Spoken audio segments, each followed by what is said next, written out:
And if you look back over our podcasts over the last many months, we have dealt with the risks, the real dangers of speaking out in America, whether you're LGBTQ or you're Black, or apparently now, if you're white. Our broadcast today is dedicated to the fallen in Minneapolis. We dedicate this broadcast to, let me get everyone's names right here. Renee Nicole Good, age 37, a United States citizen, mother of three, and poet who recently moved to Minneapolis, was murdered January 7th by ICE. Alex Jeffrey Preddy, a 37-year-old ICU nurse at the Minneapolis Veterans Administration Hospital, known for delivering a salute to a veteran who had passed on his shift. He was shot and killed by a U.S. Border Patrol agent while wielding a cell phone and laying on his stomach. And of course, we know the man killed George Perry Floyd, a Black American from Houston, Texas, known as a gifted athlete in high school and a contributor to the Houston hip hop scene. He dealt with all kinds of issues. He had a criminal history, although some of it sounds like it was pretty doubtful. He was suffocated to death by police in Minneapolis, and it's been like 4 or 5 years ago now. As if Minneapolis wasn't going through enough after the murder of their children by a gun-wielding person, we now have our federal government on the streets in Minneapolis shooting people apparently for very little reason. My condolences go out to the families of those who have died. It was particularly hard for me to hear about Miss Good. She was the mother of children. My wife was murdered she had 15, 13-year-old and 10-year-old. Renee Goods were very nearly the same age and now are suffering. Mr. Preddy helped us veterans. He was a nurse. He worked in the hospital. Apparently, it's illegal now to be a white American on the street protesting. It's now life-threatening, and I want to caution everybody who is now protesting that the law no longer protects you. I guess Black folks have known that always. I guess it's coming home now to white folks. It is a sad day for me to see a federal government who I have always supported, who I served in the Navy and the Army, watch them turn against normal citizens expressing their First Amendment rights. Renee Good was moving an automobile. She was involved in a protest, but her last words were, "Hey, dude, I'm not mad at you. I'm just leaving." She didn't say this, but she was just leaving the scene, I think because she was asked to. She was demanded to by ICE. Mr. Preddy had a cell phone in his hands. If you look at the pictures in the New York Times, Just look at the pictures. He was laying on his stomach with a cell phone in his hands. An ICE agent comes up to him.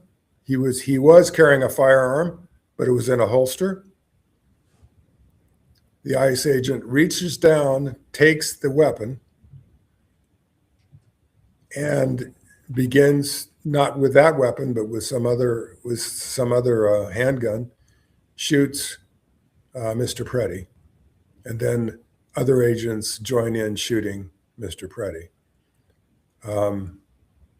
It has an eerie echo of the George Floyd killing, where many police were surrounding this man. And we know that Mr. Floyd was a father, I think, of 5. Had apparently, we don't know if he meant to or not, passed a $20 bill that was counterfeit in a liquor store. Is that now a reason for murdering people? I don't quite understand what's going on in America right now. And George Floyd was held to the ground, as we know, with a knee on his neck, which killed him. And the officer that murdered him, and we have to say it's murder, and that's what he was convicted of, is now in prison. The 2 people that killed, or several people, I guess, were involved in killing these two other people in Minneapolis, apparently are not being investigated. I don't know any more about that. But I just want to say to those who are listening, the law no longer protects us. So when we speak out, we may be killed for that now. And one needs to be ready for that and prepared to protect themselves. And I don't know how to do that. I'm not sure even how to do that. If you look back in our broadcast, we warned about this coming. We could see that the federal government was becoming increasingly lawless. We saw it initially in the suppression. We found that LGBTQ people didn't want to speak out anymore, or didn't want to come on our podcast, maybe because we didn't have enough audience. I don't know. But they didn't come. They stopped coming. All the people we talked, people just didn't want to come anymore. And so I think we all need to be aware now of the risks of speaking out. I don't know. It's not going to stop me from speaking out. I'm not going to do that. I'm going to keep saying I'm still going to go to protests. I'm still going to speak out. But something fundamentally has changed now.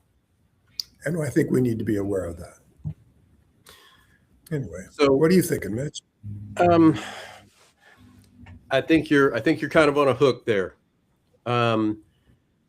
It's not a change. It's not a case of the government now being unlawful in the way it does things. It has always been like this. If you are not adjacent to power in the United States of America, you cannot expect a fair shake. There are a lot of people, what was that, 20 some odd years ago, with the whole OJ thing. There were a lot of people who would gladly tell you they thought he was guilty, but they would simultaneously say, but this is our turn. If you have money and you have means, there's very little you can't do. There's very little you can't get away with. If you are part of the system and you have access within it, there is very little you can't get away with. As poors, we are not part of that system. We are not sufficiently privileged. Not always, because I say that and I immediately have to recognize that I am incredibly privileged. I have had so many opportunities that other people I know definitely have not had. And we've actually had that discussion, you and I, on the show. We've had that discussion about things that you did as a young man that you absolutely should have been penalized for, but in the community that you were in, with your whiteness, with your presence in the community, the police sidestepped you. It was a warning. It was a drive home when it should have been a ride to the police station and a court date. I can honestly say I've been in that exact same situation, because my father knew people, and I was saved from my own stupidity by the kindness of others and people wanting me to be better and do better and have opportunity and become somebody. And for the two of us being able to say that, there are thousands of people who have been railroaded and bulldozed and buried, quite literally buried, because they weren't present in the system in a way that they could get away with this. And we have the scales. Justice is supposed to be blind, and I'm happy to appreciate that it has not always been blind where I am personally concerned, but that shouldn't result in people dying. The situation that we have now isn't even a question of, in my opinion, it's not even a question of whiteness. They're not being shot or not shot because they're white or they're not white. There's an agenda here. There is a plan. Project 2025 was clearly stated to be a future possibility with the inauguration of Donald Trump this second time.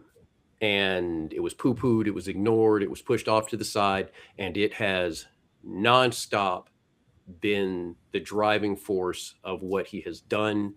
The driving force, his growing loss of cognition is the other side of it. He's just doing the most random and wild things, and there's no one in the system left to tell him no, because they have their plan, and his stupidity and foolishness don't slow that plan down at all. If anything, it gives them even more access, more opportunity to subvert law, the Constitution in this country. And honestly, I am stunned that it's Minneapolis that is going to be the first place to stand up and draw a line. That's cool. That's amazing, isn't it? Yeah. I was positive it would be somewhere in Chicago. I was positive that would be the flashpoint. And I don't know if we're even in the flashpoint now, with Walz just absolutely pussing out, just taking no responsibility, ignoring every opportunity, leaving his people in the street. He effectively, the police and the National Guard are there only to keep the protesters under control. Why have they not arrested the ICE agents? That's what I was wondering. Every car. Why have they not put them on a bus and driven them the fuck out of town? Why? When I heard him first call up the National Guard, I said, "Oh, finally, the state is going to call up and use the resources it has to confront the federal government." Yes, and yet that's not been the tradition lately. It seemed like that he just, I don't know what the National Guard is doing. I suspect they're wearing their yellow vests and not doing much of anything. I don't know. Well, no, and they're not. They have been set to outnumbered. Oh yes, and he said that early on. He said that the ICE agents outnumbered and outgunned them. Which just that he had to say that out loud, just that he had to say out loud that this lawless force in my city has my people outgunned and outnumbered. That was his cue. They are committing crimes. They are a problem. I need a greater force to deal with them. That should have been the day that he called on the National Guard. But instead, he has called the National Guard up to go protect City Hall or some state office building in Minneapolis that no one cares about. No one has gone anywhere near it. And his statement was, well, with the National Guard there, there's more police freed up to deal with issues in the street. And the issues in the street have consistently been arresting protesters, they're actively still driving with ICE agents to locations. There was some issue yesterday. Okay, so the thing that I've been saying, and I don't remember how much of this is reflected in our conversations. The number one thing I've been saying is the people need to get together as a group. You got 10 ICE agents, you got a crowd of 100 people. You surround them, you take away whoever they think they're going to drive off with, and then you let them leave. Simple. Well, not simple, but that's the plan. You show up in numbers, you take away their ability to do anything, you send them on their way. You don't serve them, you don't feed them, you don't give them a place to rest, and you get them the hell out of town. It's the part of getting them out of town or obstructing them, which is illegal. And that's right. There's the part. Right. But that should be the police. It should be the police. But if it's not going to be the police, and the police are in the exact same position as those agents. Okay, so what if every cop in town shows up? You got 10 ICE agents, you got 200 cops, you still have a city of 1 million people, several 100,000 people, who, when they show up in force, the cops know perfectly well they can't do anything except get the agents out in one piece. So the situation now, I'm sorry, where I was going to go with that, they've got this situation now where apparently last night they were able to surround and control this group of agents to the point that the agents fled and left their vehicles behind. And during the night, while the agents were gone, someone or some group of people broke into those vehicles and stole. It's the question. It's that intersection between. Okay, so I don't want to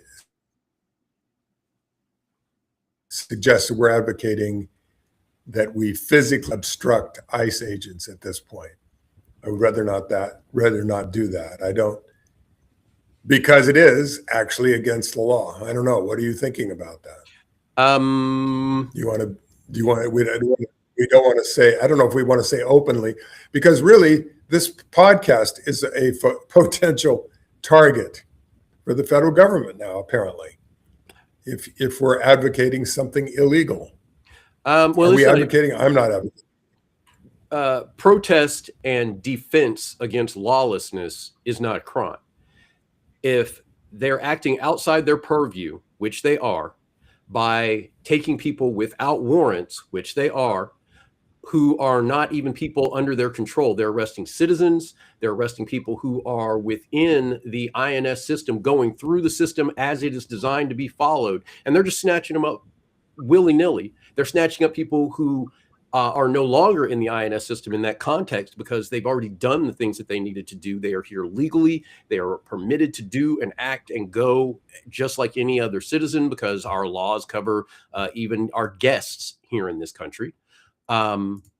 They're acting violently towards them. They're hauling them off to jails with no proper oversight. They're denying them their habeas corpus rights, access to the court, access to their attorneys, access to their families.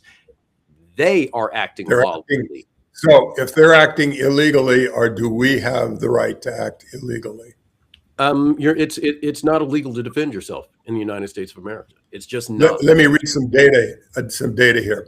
The Government Accounting Office, an independent nonpartisan agency of the United States Congress, found that 70 U.S. citizens were deported by ICE. Let's just say that again. 70 American citizens were deported by ICE. That's just 2015 to 2020. In the same time, ICE was confirmed to have arrested 674 U.S. citizens and detained 121. Investigators determined that both ICE and U.S. Customs and Border Protection maintain poor and insufficient records, and that the numbers may be higher. The GAO found that ICE has defects and loopholes in their training. And in the Transactional Records Access Clearinghouse, I'm not even sure what that is, found that ICE named 2,800 U.S. citizens as eligible for deportation. This is between 2002 and 2017. So this is not a new problem. So we're deporting U.S. citizens. We're killing U.S. citizens. And ICE is violating the law repeatedly, substituting what's called an administrative warrant, which is like apparently the agent signs a piece of paper or the supervisor does saying, yes, it's okay to go into somebody's house, versus a judicial warrant. Yeah. Well, a judicial warrant, which requires a judge, which we've always required. So somehow ICE is above the law.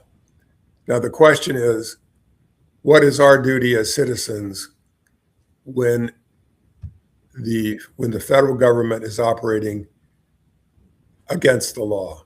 We are obligated under our Constitution to resist. We are the question obligated is, under our Constitution. we are obligated. We're not. If we are to maintain our democracy, we absolutely have to resist. Now, how can we? I mean, my approach to resistance is nonviolence. Always is. I'm a student of Gandhi. I liked what I saw. I watched watching the movie on Gandhi, where Gandhi is going up against what are they doing? They're creating their own salt or something, and it's against the law. And so they violate the law. But then the British trained Indian troops, and I guess the British too, came after the demonstrators with batons and beat them. And Gandhi knelt before them and let them beat him. And that's what he asked people. He asked people not to fight back. And Martin Luther King did the same thing. Martin Luther King was a student of Gandhi and encouraged nonviolent protest. And that's what I advocate, is nonviolent protest. And I'm just trying to see how to do that in Minneapolis. What is the best nonviolent way to deal with this? I mean, one way to me is to allow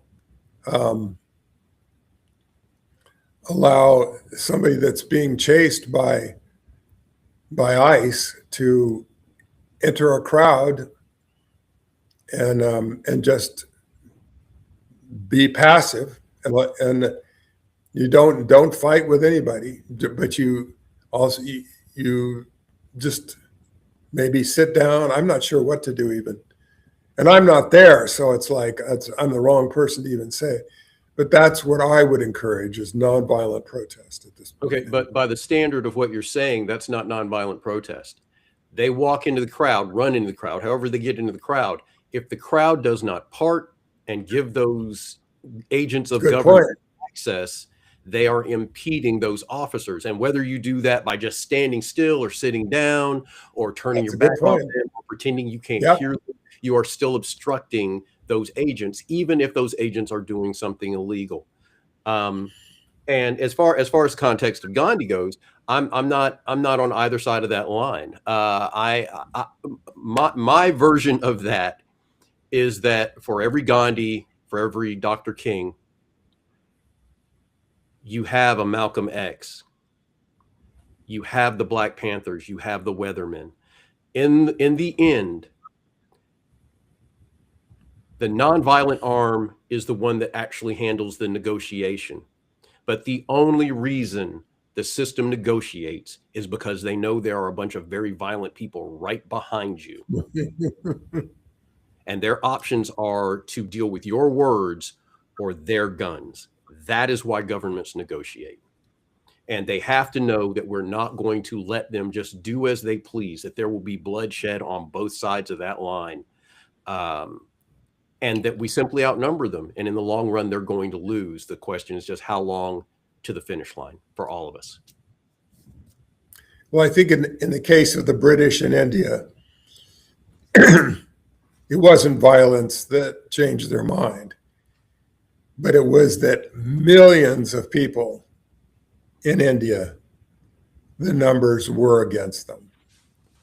And millions of people around the world joined with them. And in South Africa, most of the world boycotted apartheid. Yes. Yes. And I'm trying to remember. Do you remember the name of the man that went to jail? I forgot it already. Oh, I'm The sorry. black man. We're not talking about Stephen Biko. We're talking about he became their president. Yes. Yeah, he Good spent like God. 15. Yeah. And the It'll fact that come I to cannot us. remember his name is absolutely insane.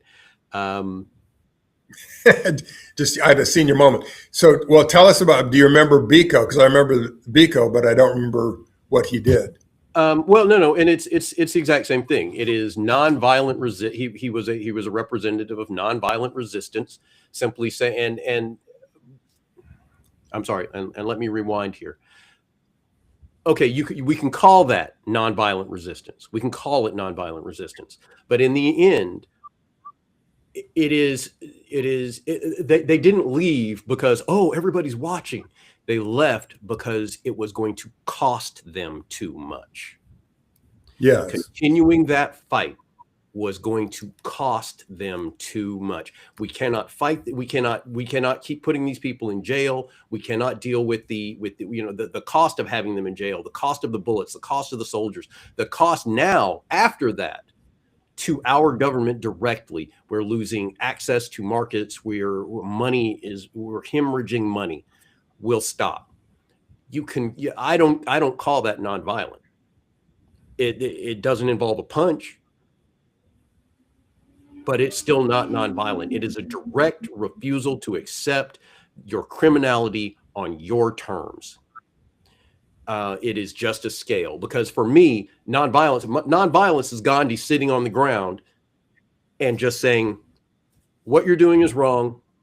I'll never stop resisting it. I'll never stop telling people that they should not help you. They should not work with you, that what you are doing is wrong. I'm going to sit here and look you in the face while you strike me and tell you that what you are doing is wrong. And you're going to win a few battles that way. There's going to be a few people who tire of beating you while you do Tired nothing of beating you. blows. You get tired of it. Yeah, there are a few people, ask a parent. You're a parent. There are some parents that reach a point where their child's resistance is just more than they can overcome anymore. They are tired of fighting that battle, and you have to let that child do what it's going to do. That was Gandhi's version of it. The King version of it was to take away their money while simultaneously doing what Gandhi was doing, saying, nope, nope, nope, nope, nope. You're wrong. You're immoral. You're illegal. You're wrong. And I'm taking your money. And on the other side, and then on the other side of that line is where you run into the people that sound a bit more like me. And let me be clear. I've been on the wrong end of a gun before, but I've never served in our United States military. I've never served in law enforcement.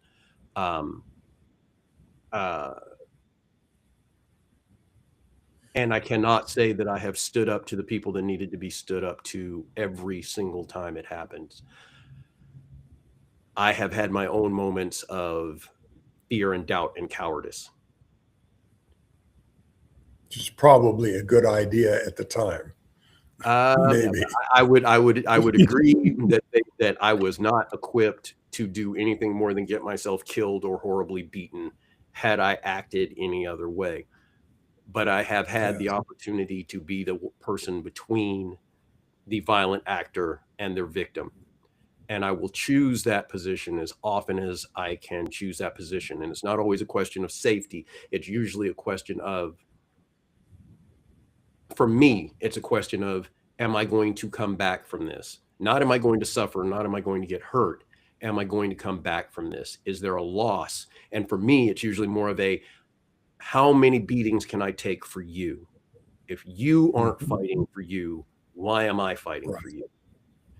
And right now, It doesn't matter who you're getting between them, what little brown person, what little white person. It doesn't matter what agent you're getting between and them. If that agent is wrong, you're eventually protecting yourself. It's that whole concept of, when they came for the artists, I didn't say anything because I'm not an artist. When they came for the politicians, and I'm getting that quote all wrong. I'm paraphrasing it wrong, but it's the same thing. Yeah, well, and it's really easy for white people because if it's happening, because racialism in America is so powerful, it's to be in a position where you're automatically assumed innocent or you get a break or whatever. It's real easy to go, oh, that black man was beaten in the street. Oh, it's probably a complicated story. We don't really know what's going. You can take that kind of point of view, or, oh, it's happening to a Guatemalan immigrant. Well, maybe he's not here legally, but the bottom line is, it's not happening to me. Yes. Now, quick sidebar: our viewer Karen is saying that it was Mandela. That's who we were. Nelson Mandela. Yes. Nelson Mandela. Way to go, Karen. But now it's happening to white people. We are an equal opportunity killer, apparently. The federal government is, and the police are. It seems like some of the ICE folks are taking glee in shooting people. There was apparently a big celebration afterwards after Renee Good was shot. I don't know all of that's true, but that's what what I'm seeing on TV. I heard a lot of course, it's hard on video now to tell exactly what happened, but it looked like people, like ICE agents, were running from the scene, laughing and joking and celebrating that they'd enjoyed discharging their firearms and killing somebody. It's well, you're always going to find a few people. You're always, it doesn't matter. In the same way that, they talked about, like with the police, there's a few bad apples. And, there's that counter argument, which is if you're a good cop and there's a bad cop doing bad things right next to you and you do nothing, that makes you a bad cop. It's the same sort of thing. If one ICE agent is out of line and none of the agents stop him, none of the other agents intercede, then they're all just bad people. They're all just bad people. And I think that's the culture now, apparently, within ICE. Of course, when you put a bunch of guys with guns they're not very well trained. They've cut down the time to train them. They're not trained like police at all. No. They get very limited training. They have a financial incentive to grab people. Mm-hmm. There's no accountability. Apparently, you can just do anything if you're an ICE agent, and even the president will go on the television and defend you, protect you, and make up a story about it. Unfortunately, it appears to be lying directly. Yes. There appears to be multiple cases of direct lying from Kristi Noem, from Trump, from this guy named, Bovino, that he's a Border Patrol supervisor. He was in federal court, and the judge concluded that he just engaged in multiple lies. I think those were her words, that he was not credible in any way. So as long as this is, what do we do with a lawless regime? What did Nelson Mandela do with a lawless, violent South Africa? People of color seem to be better at teaching this than folks who have held power like I have, they're better at teaching how to deal with tyranny and how to deal with um, lawlessness, really. And as a sort of an attachment to that thought, a mild defense of ICE agents. Somebody was pointing out, it's another podcaster. Their exact name is escaping me. They were pointing out that a lot of these people were pulled in with promises of money. You mentioned money earlier. They were pulled in with promises of money. And it turns out that the way their contract works, if they leave before they've been working for ICE for the numbers either 3, 4, or 5 years, I'm not 100% sure, they have to pay back any money they received in bonuses, that $50,000 opening bonus. So they're actually not receiving that $50,000 bonus all up front. They're receiving it in chunks. But if they quit, they have to pay it back. And we're talking about a lot of guys that are, a lot of these people were not upper tax bracket before they before they joined ICE. They are not in a position to pay back $10,000 or $20,000. So they're kind of stuck, and they're stuck because now, even if they get to a point where morally they feel conflicted about what they're doing, or intellectually they recognize the error of what they are doing, or even if they just go, you know what, if this goes on, I'm going to jail. If that continues, they're not in a position to just walk away and do the thing that they know they're supposed to do. So to a degree, the same government, it's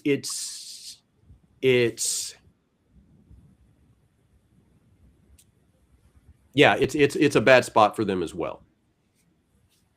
Yeah, well, I've been thinking, how would I feel? I remember being a National Guardsman and getting trained for riot control in Los Angeles. I never had to go, but I was kind of wondering what it would be like to be plopped into it. Let's say I come from a southern state where it's warm, maybe even hot. It's hot down there, Mitch, isn't it? It's got snakes and bugs, and I know what Arkansas is like because we filmed on it. Yeah, we saw some parts of it that we hadn't expected to see. And to be transplanted, dropped in the middle of Minneapolis in freezing weather on ice. California people do not do well on ice. If it rains here in California, we no longer can drive, apparently. Everybody goes crazy here. Cars are slipping all over the road because we had a 1/4 inch of rain. So, and that's weather to us.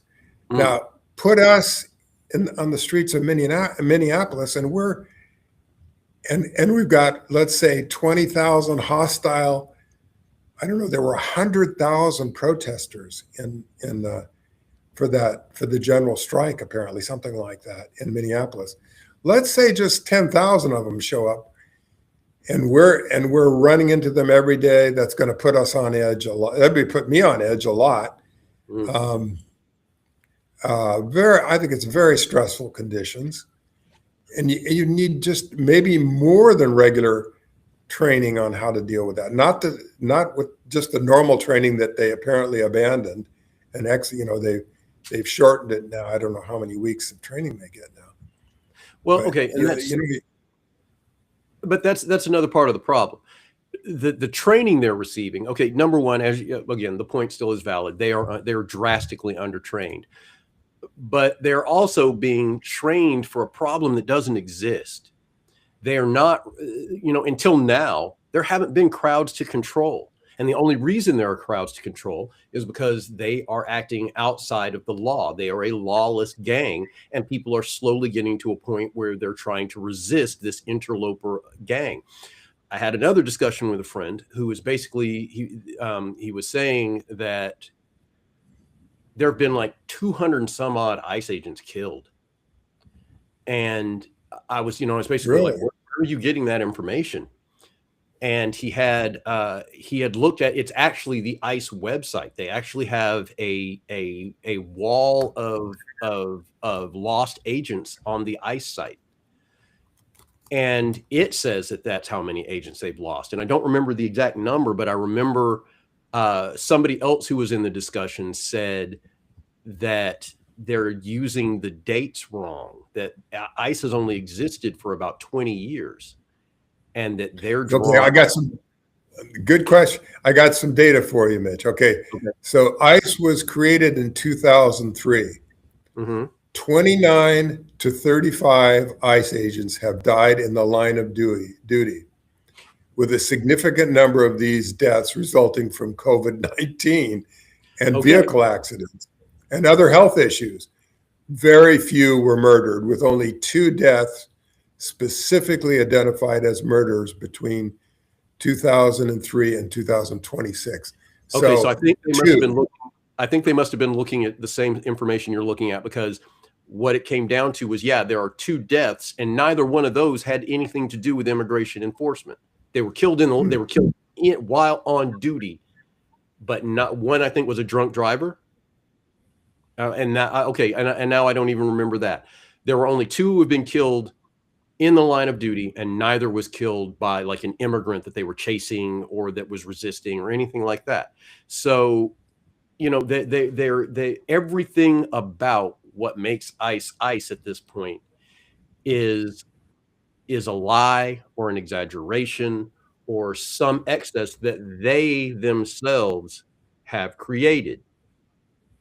So it's impossible to address them in a real way, because they're not real. They're not honest. They're not earnest. They're not, and they're not fighting a problem that actually needs to be. They're not fighting a battle that needs to be fought.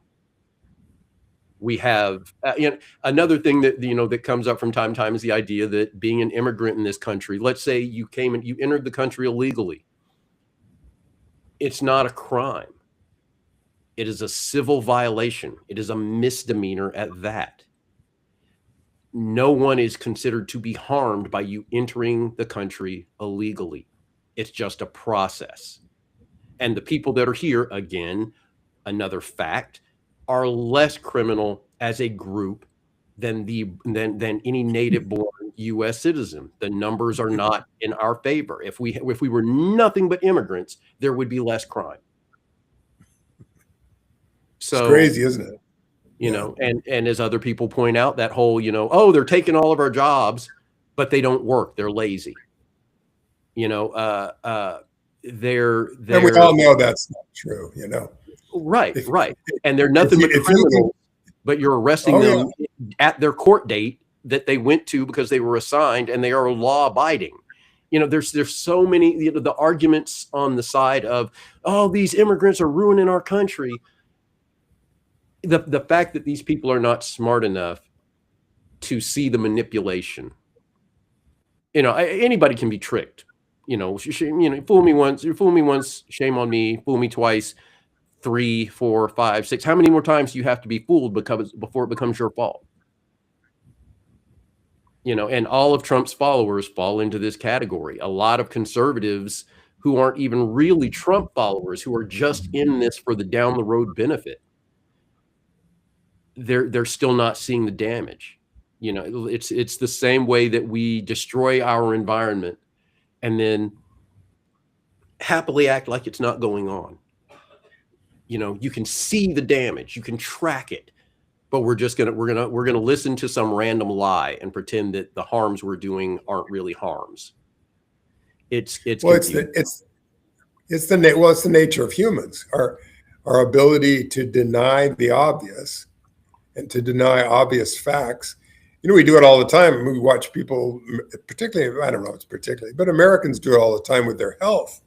They eat obviously bad food, or they get obviously overweight, or they obviously smoke. Europeans like that too. Europeans are into smoking, but it's, we do things that we know are tremendously damaging to ourselves, and that'll probably result in early death, and we go ahead and do it anyway. And it's like, so I guess that is one of the reasons is that I struggle to look with a soft eye upon the ignorance of my fellow Americans. And even their willful ignorance is that it is such a human thing to be willfully ignorant and to do the wrong thing. And the problem, of course, is with those soft eyes, I look upon the family, the parents of Alex Preddy, whose son is now dead. And I wonder about the children of Nicole Good, whose mother is now dead. I look at the 5 children of George Floyd, and their father is dead. And so there's a certain suffering when we willfully are ignorant. It may not feel, I just wonder about these ICE agents, if they're suffering. If they go into, I don't know if they're primary, there's a lot of Hispanic agents too.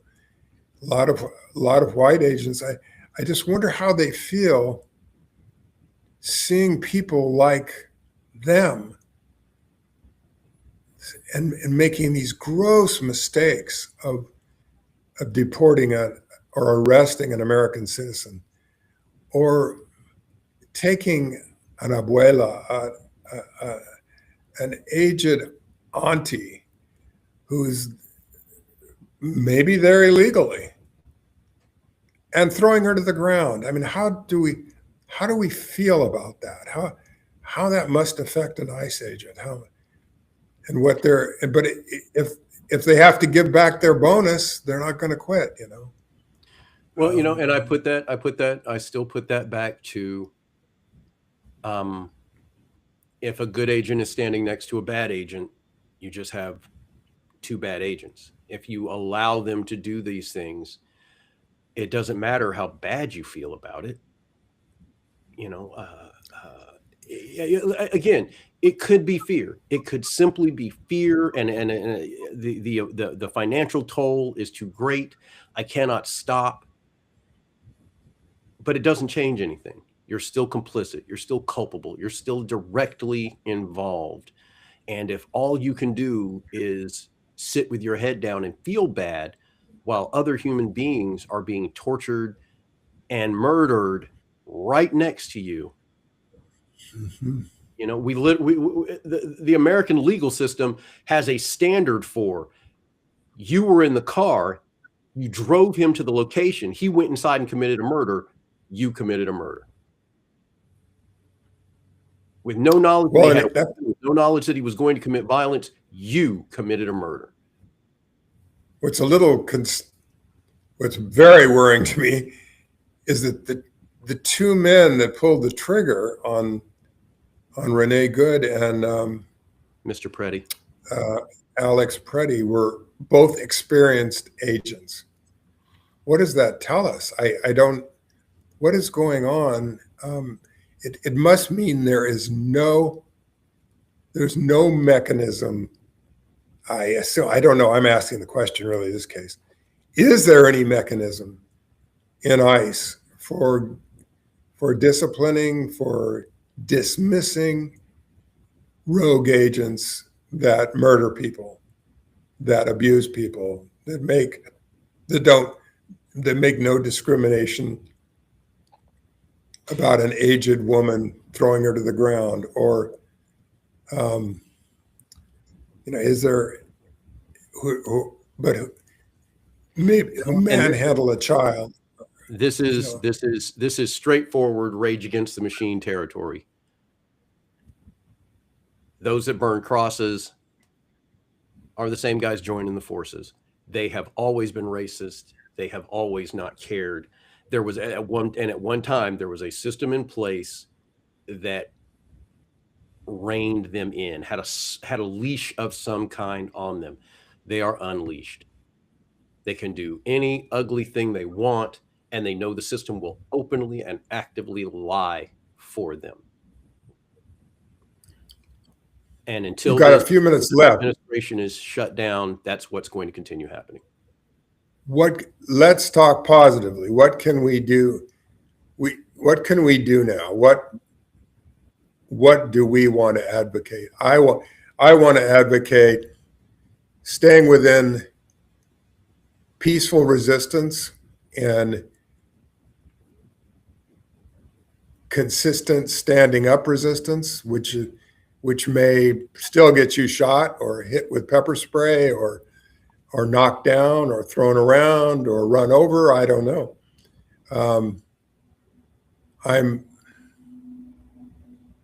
That's my hope is that I love my friend offered me a whistle the other day. He attends Monday protests here in Fullerton or in Brea, I guess it is. And I want to advocate that people, wherever you are in contact with an immigrant or a person of color who is in danger here, or a white person, an Anglo person that's in danger here, that you offer them a safe place. Not to, I don't know how you do that without putting yourself in danger or obstructing the law. I don't know. I don't even know. I don't even know what obstruction means in this context. If you have a lawless, unaccountable agency of the federal government, I don't know. I no longer know what obstructive is. I'm not sure we don't have a legal and moral duty to obstruct someone that's directly violating the law. It's a difficult situation. Mitch, what do you advocate? I would say that sadly, about getting yourself picked up here. I would say that sadly, it is not a question of whether or not the person was doing something wrong or whether or not you are doing anything wrong. It is only a question of whether the representatives of the government on the ground are inconvenienced and choose to act. In terms of obstructions, someone runs into your house. You're obstructing if you lie when the agents get to your door. You're obstructing if you lie and say, nope, that person didn't come in here. But what you can do is say nothing. The lawyers, attorneys around me have told me that the simple truth is if you don't answer the door, they don't have access to your house. You're on your own personal private property. That person could be hiding in your bathroom. You don't answer the door and you don't say anything. They don't have a warrant.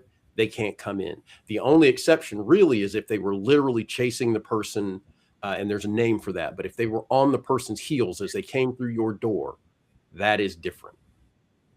But after that moment, if they're just like we're pretty sure they ran in there, they don't have go get a warrant. You have to go and get a warrant. You cannot just enter my home. You cannot just enter my business beyond the public areas. So, if someone's in your business and they are, and the person in question is somewhere in an employee area, you don't have to say they're not there. You don't have to say they are there. All you have to say is you are not welcome here. The same way you could have sent that immigrant away, you can send those officers away. Same thing at your door. You don't have to say anything. You only have to send them away. And if you're going to stand the line as a protester, I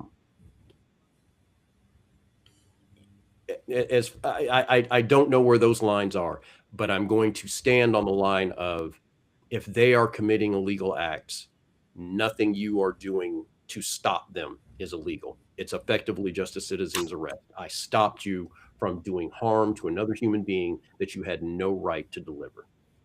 You weren't defending yourself. You weren't stopping them from hurting somebody else. That's what we're doing.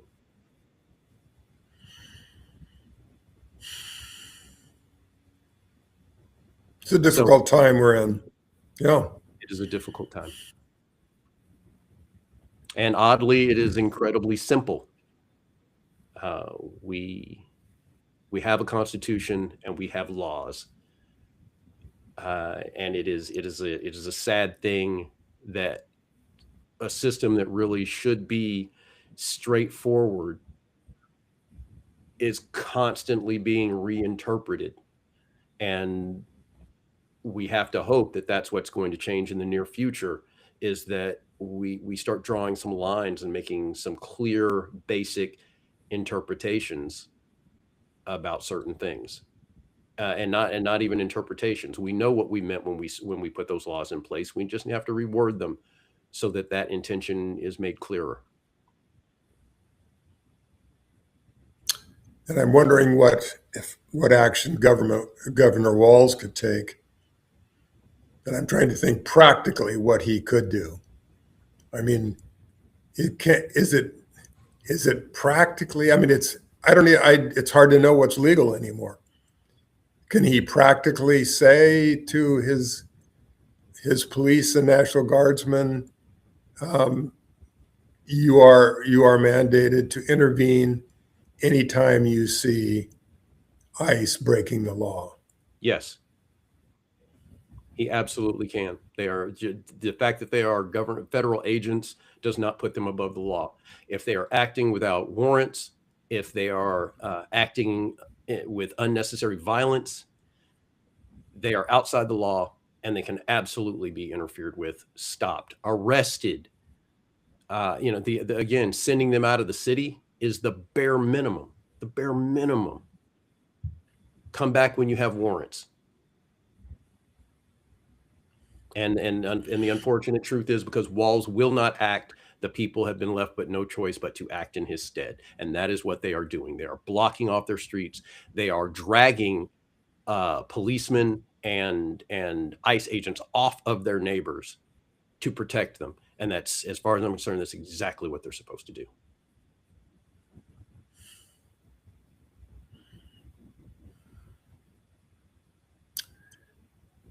Well, thank you. This has been a difficult podcast for me. I'd like us to be more effective.